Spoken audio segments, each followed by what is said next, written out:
Alan, gaano kadalas ba manguha ng mangga itong iyong kapitbahay na si Nanay? Sylvia po. Sylvia. Mama Carla, dalawang beses po siya nahuli. Pero palagay ko po, tuwing pumapasok po ako sa trabaho, sumasalisi po siya sa bakuran namin. Okay, Alan. Okay, kasi meron yan eh. Kunyari, ito puno mo, may bakod. Nakaganon ba yung bunga sa kanila? Nasa loob po. Ng bahay nyo? Walang kahit isang tangkay na nakaganon? Hindi, wala po makukuha kasi nasa loob po talaga siya. Ng bahay ninyo? Ng bakuran po. Pero paano napupuntahan ni Nanay Sylvia yon? Kasi yung gate po namin, yung pader, may kapraso po siyang basag. Doon po siya nakakadaan. So pumapasok talaga. Ilang taon na ba ito si Nanay Sylvia? Hindi ko po talaga siya kilala, pero palagay ko po, mga 29, ganyan.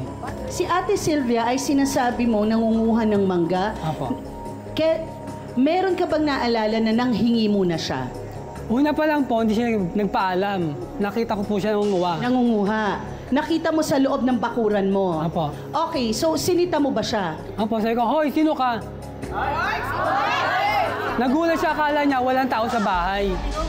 And then pagkatapos nito, nasundan ulit na? Nasundan ulit, hindi po ulit siya nagpaalam. Okay. Kasi bumalik pa ako sa bahay. Gaano na ito? Kapit-bahay mo ba ito? Nakikita mo ba ito sa barangay nyo? Nakikita ko po siya, familiar yung mukha niya, pero hindi ko pa alam kung saan siya eksakto nakatira. Nakatira. Ano sinabi niya nung uy, sino ka? Anong sabi? Nagulat po siya kasi hindi niya akalain na may tao po eh.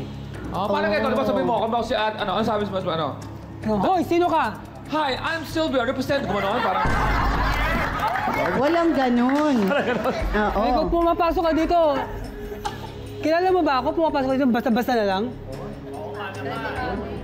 So, okay. Pero pinagsabihan mo na ba siya? Kasi baka hindi niya nauunawaan na trespassing to. Kasi yung ibang tao, feeling nila pagka merong puno ng prutas o ano man dyan, it is for free for everyone. Dahil nga nandoon sa loob ng bakuran mo, private property na yung puno. So, can you own really the puno? Okay, kung nandun yan sa lupa mo at property mo, pag-aari mo na yung puno. Opo. Gaano na ba katagal itong puno ng mangga sa'yo? Bata pa lang po ako na may puno po talaga mangga sa Okay, so bakuran ito namin. ba ay napapakinabangan ninyo? Hindi naman ito para ipagdamot mo, di ba? Hindi naman po. Ayaw mo lang na parang biglang may pumapasok dun sa bakuran nyo. Hindi lang siya basta namumulot, nanunungkit pa daw.